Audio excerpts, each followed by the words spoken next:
नमस्कार दोस्तों, bloody vibes के आज के हैरान कर देने वाले बहुत ही ज़्यादा खौफनाक से अनोखे एपिसोड में हम लोग आप लोग के सामने लेकर आ गए हैं राजीव नाम के लड़के के साथ घटी हुई ऐसी दर्दनाक खतरनाक भूतिया घटना की कहानी जिसे सुनकर आप लोगों के पैरों तले आज ज़मीन निकल सकती है। बिना देरी किए आइए डायरेक्टली कहानी की शुरुआत करते हैं। दरअसल बचपन से ही ये राजीव और साहिल नाम के दो बेस्ट फ्रेंड हुआ करते थे। ये दोनों को हमेशा से खिलौनों से बहुत लगाव रहा, बहुत। हमेशा बचपन में जब बातें भी किया करते थे ना, तो यही बोलते थे कि यार बड़े हो जाएंगे तो अपन अपने खिलौने बनाने की फैक्ट्री स्टार्ट करेंगे, ऐसा खिलौना बनाएंगे वैसा खिलौना बनाएंगे। इसी एक ड्रीम के साथ दोनों बड़े हुए, आसपास ही रहा करते थे हमेशा से। जब बड़े हो गए, ग्रेजुएशन कंप्लीट हो गई, तो इन लोगों ने अपने बचपन के सपने के ऊपर अमल किया और एक ऐसी फैक्ट्री के ऊपर या फिर एक ऐसी कंपनी के ऊपर काम करना शुरू किया जिनका मेन मकसद केवल और केवल आधुनिक खिलौने बनाने का होता। ये लोगों ने तरह तरह के खिलौने वहां पर बनाए। दोनों ने पार्टनरशिप में ये कंपनी स्टार्ट की और ऐसे ऐसे खिलौने बनाए ना कि मतलब दिन दुगनी रात चौगनी तरक्की की।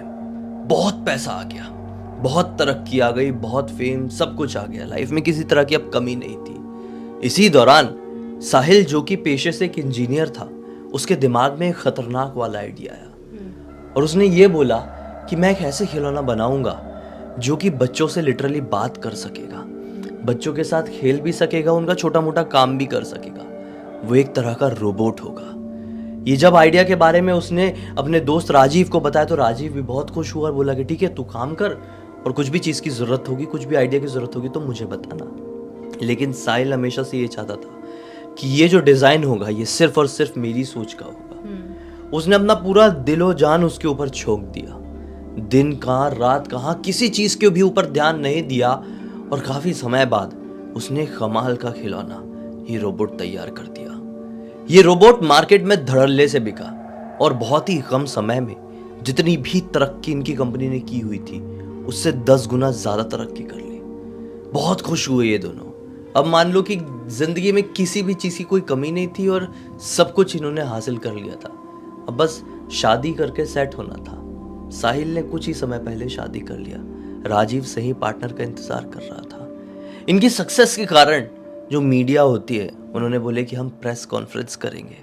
इन लोगों ने बोले कि ठीक है, हमको किस बात की तकलीफ हो सकती है। अच्छा खासा एक बड़ा सा प्रेस कॉन्फ्रेंस रखा गया इनकी सिटी में। अलग इन लोगों का इंटरव्यू चल ही रहा है। उसी दौरान इनका जो मैनेजर था उसको एक फोन आता है। वो भागता हुआ इनके पास आता है और साहिल और राजीव के कान में कुछ ऐसा बोलता है जिसे सुनकर इन लोगों को वहीं की वहीं ये प्रेस कॉन्फ्रेंस रोकना पड़ा।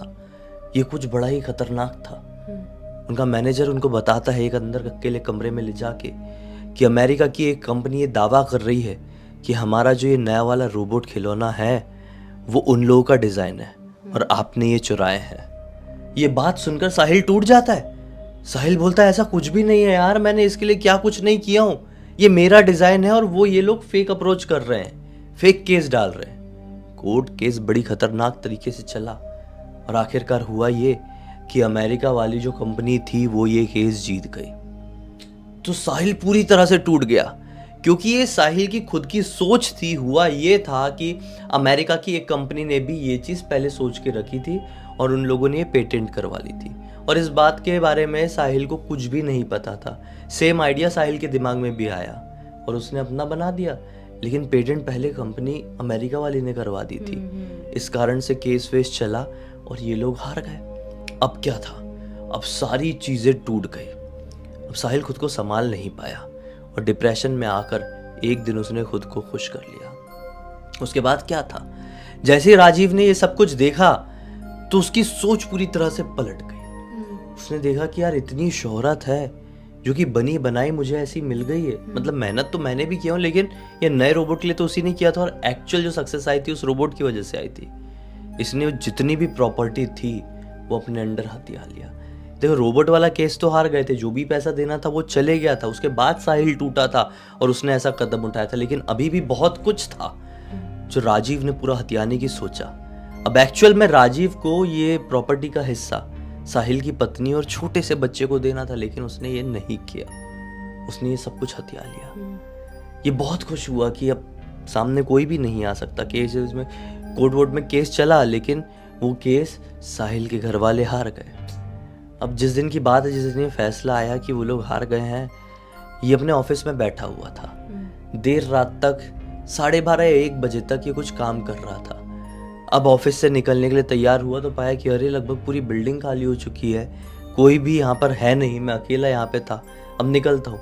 वो अपने ऑफिस से निकल ही रहा था तो बिल्कुल एग्जैक्टली गेट के बाजू में, मेन गेट के बाजू में, अपने ऑफिस के मेन गेट के बाजू में वो एक डॉल को बैठा हुआ पाता है। इस डॉल को देखकर राजीव बहुत हैरान हो गया, क्योंकि ये जो डॉल का डिज़ाइन था वो इसके ऑफिस का नहीं था। ये शॉक्ड कि ये डॉल यहाँ पर कैसे आई। फिर सोचा कि कल मैनेजर से बात करूंगा, इसको मैं अभी अपने साथ अपने घर पर लेके जाता हूँ, हो सकता है मेरी पत्नी को इसके बारे में कुछ पता हो। वो उठा के उस डॉल को लेकर नीचे पार्किंग लॉट में पहुंच जाता है, जहाँ पर उसकी कार खड़ी थी और एक भी कार नहीं, पूरी बिल्डिंग जैसा कि मैंने बताया खाली हो चुकी थी। वो जैसे ही उस डॉल को पीछे वाली सीट में रखा, खुद सामने बैठा और अपनी गाड़ी से 100 मीटर मुश्किल से आगे बढ़ा होगा, मतलब पार्किंग लॉट से बाहर भी नहीं निकला कि झटके से उसकी गाड़ी बंद हो गई। उसने देखा कि पूरा पेट्रोल 0 पे।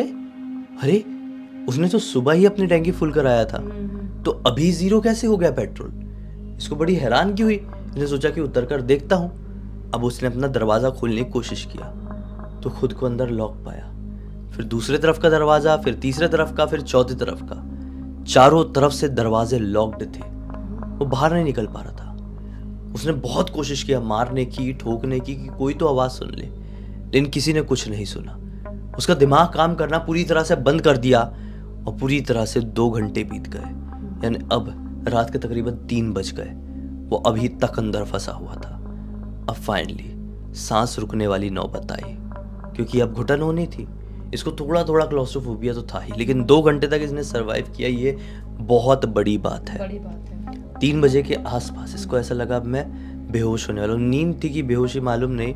उसकी आंखें बंदी होने वाली थी कि अचानक से पीछे से किसी के हंसने की आवाज सुनाई दी। ये बड़ी हिम्मत करके पलट कर देखा तो पाया वो जो डॉल जहां पर इसने रखा था वहां से उसका एग्जैक्टली प्लेस बदल चुका है। मतलब उसने एग्जैक्ट ड्राइवर की जो सीट होती है उसके पीछे रखा हुआ था। वो डॉल सरक कर दूसरी तरफ जा चुकी थी और वो हंसने की आवाज़ इसको ऐसा लगा कि उस डॉल से ही आई है। उस डॉल को ये देखने ही लगा और हाथ लगाना सही नहीं समझा। ये देख ही रहा है कि लिटरली उस डॉल के अंदर से फिर से हंसने की आवाज़ सुनाई थी। ये घबरा गया। उस डॉल को जैसे हाथ लगाकर देखा कि देखता हूँ ये मशीन वाली डॉल है क्या।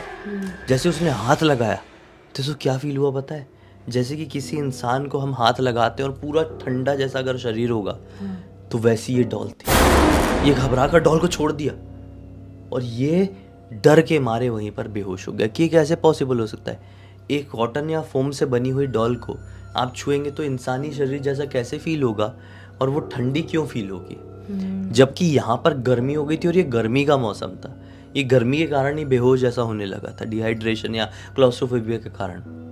ये बहुत ज़्यादा डर गया और वहीं पर बेहोश हो गया। और जब वापस से कुछ समय बाद ही होश में आया तो अपने आप को अपने घर के एग्जैक्टली सामने पाया। अभी भी अंधेरा ही था, समय के बारे में कुछ आइडिया नहीं, इसने ना ही देखने की कोशिश किया। जैसे अपने घर को अपने सामने देखा तुरंत ही दरवाज़ा खोलने की कोशिश की और दरवाज़ा खुल गया। गुस्से में उस डॉल को भी उठाया और भागते हुए घर के अंदर बढ़ गया। बोला कि अंदर जाके मैनेजर को फ़ोन करूंगा, पत्नी से पूछूंगा कि इस डॉल के बारे में कुछ पता है क्या। घर के अंदर जाते जाते उसने उस डॉल को अच्छे से चेक किया, लेकिन ये डॉल पूरी तरह से कॉटन से बनी हुई थी। अंदर मतलब कॉटन ही भरा हुआ था, जैसे कि एक नॉर्मल टेडी वगैरह में भरा रहता है। ये अपने घर के अंदर पहुंचा तो उसका बच्चा जाग रहा था। अब रो रहा होगा पापा के लिए, जो भी, छोटा सा बच्चा था। शादी हो गई थी और मैं आपको बताया नहीं कि उसकी शादी हो गई थी। उसने भी उसकी मृत्यु के बाद, साहिल की मृत्यु के बाद शादी वादी कर लिया था, क्योंकि बहुत पैसा, बहुत प्रॉपर्टी हो गई थी। तो इसका छोटा सा बच्चा भी हो गया था, बिल्कुल छोटा सा, 1 साल से भी कम की उम्र का था। इसकी पत्नी भी जागी हुई थी, इसका इंतज़ार कर रही थी। इसको फ़ोन वोन कर रहे होंगे, फ़ोन वोन लगा नहीं होगा इसलिए टेंशन के कारण। जैसे इसकी पत्नी ने इसके हाथ पे डॉल देखी, पूछने वाली थी कि कौन सी डॉल है। बच्चा भी इसकी तरफ आया डॉल को देखते हुए अट्रैक्ट होके, कि ये दूसरी तरफ भागा और अलमारी खोल के उस डॉल को फटाक से अंदर फेंका और चाबी आवाज़ से लॉक किया और वो चाबी लिटरली अपने जेब के अंदर डाल के बंद कर लिया। अब इसकी पत्नी पूछती है कि क्या हुआ, इतने ज़्यादा घबराए हुए क्यों लग रहे हो, और ये कौन सी डॉल है, इसको ऐसा क्यों फेंक दिए। ये डॉल को मैंने पहले कभी नहीं देखी और ये अपनी कंपनी की नहीं समझ में आ रही है। तो उसने बोला कि अभी जो कुछ भी है अभी सो जाओ, सो जाओ, सोओगे नहीं। बोलती है हाँ थोड़ा सोए थे, फिर जाग गए आपकी रास्ता देखते देखते। बोली चलो चलो चलो सोएंगे, सुबह तक का इंतज़ार करते हैं। फिर सुबह हुई, इसने अपने मैनेजर को फ़ोन लगाया और मैनेजर बोला कि सर आप क्या बात कर रहे हैं, ऐसी कोई भी डॉल हमारी कंपनी की नहीं है और अपने ऑफिस के अंदर कैसे आएगी, पॉसिबल ही नहीं हो सकता। इसने बोला कैसी फालतू की बात मत करो, मैं अभी तुमको फोटो खींच के भेजता हूँ, देख लेना, समझ में आ जाएगा। उसने बोला ठीक है सर, भेजिए। ये गया अलमारी की तरफ, जैसे ये दरवाज़ा खोला क्या पाता है, अलमारी के अंदर वो डॉल है ही नहीं। हक्का बक्का रह गया, क्योंकि इस अलमारी की एक भी एक्स्ट्रा चाबी नहीं थी और जो एक ही चाबी थी इसके पैंट में जेब में चेन लगाकर इसने बंद करके रखा हुआ था। तो ये घबराकर अपने बच्चे की तरफ अब भागा कि कहीं मतलब जिस चीज़ का डर था ये वही ना हो जाए। ये अपने बच्चे की तरफ भागा और देखा कि उसका बच्चा उस डॉल से खेल रहा है। ये घबराकर बच्चे के पास जाके उस डॉल को छीना और छीन के घर के बाहर की तरफ भागने लगा कि कचरे धर के उसमें फेंक दूंगा। ये बाहर की तरफ भागने को जैसे हुआ है, पहुंचा ही है, तो उस डॉल से आवाज़ आई फिर से कि तुझे क्या लगता है राजीव, तू चंद पैसों के लिए मेरी मेहनत बर्बाद करके ज़िंदगी में खुश रह पाएगा? ये तेरी गलती है, कभी नहीं रह पाएगा। जैसे राजीव ने ये सुना उसके हाथ से ये डॉल छूट गई। बहुत ज़्यादा डर गया कि कैसे हो सकता है यार, मैं इस डॉल को खोल कर देखूंगा, इसमें कोई हमारे रोबोट के जैसी तो मशीन नहीं है जो इसके अंदर से बार बार आवाज़ आ रही है। और ये आवाज़ तो बिल्कुल साहिल की आवाज़ से मिलती जुलती थी। इसने वो डॉल को पूरा चीड़ फाड़ कर दिया वहीं पर और देखने की कोशिश किया, लेकिन अंदर से सिर्फ और सिर्फ कॉटन ही निकला। ये कचरे घर के पास ही था।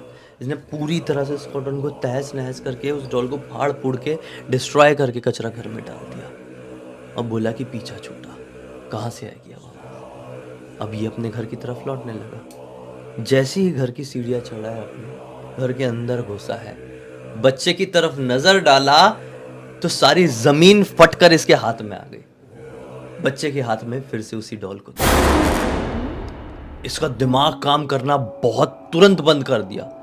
इसने जोर से अपनी पत्नी को चिल्लाया, बोले जल्दी आओ, ये डॉल क्या है, चलो मेरे साथ, इस डॉल को अभी के अभी समंदर में फेंक कर आते हैं। वो उस डॉल को लेकर गया और अपनी पत्नी के साथ लिटरली समंदर, मुंबई की बात कर रहा हूं मैं, समंदर में फेंका है, जूहू बीच में फेंक दिया। उसके बाद फिर घर को लौटा। जैसी घर का दरवाज़ा खोला है, मेन जो टेबल था ना, मतलब डाइनिंग टेबल जो होता है, उसके बीचों बीच ये डॉल बैठी हुई थी।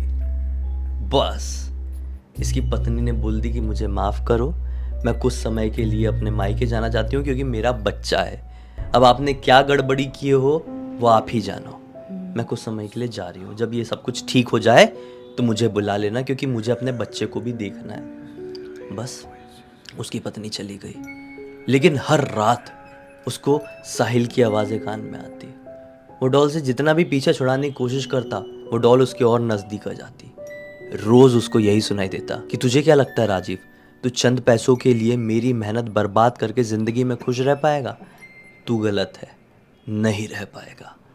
समय के साथ राजीव ने अपना दिमागी संतुलन खो दिया। उसकी पत्नी, उसका बच्चा, सब कुछ उससे अलग हो गया।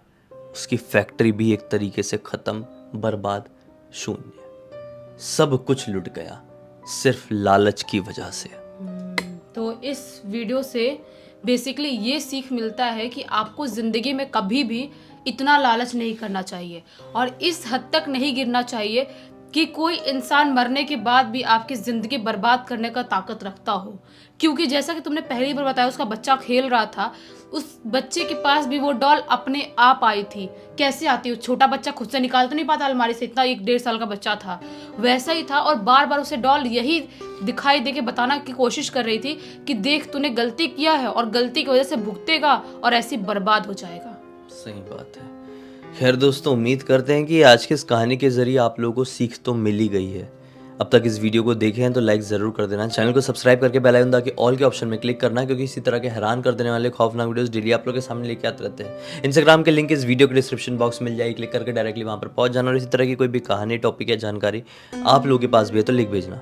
हो सकता है हमारा अगला वीडियो कल आपके हिसाब से ही बन रहा हो। तो चलिए कल फिर से मिलते हैं, तब तक के लिए बहुत बहुत धन्यवाद। आपका दिन शुभ हो।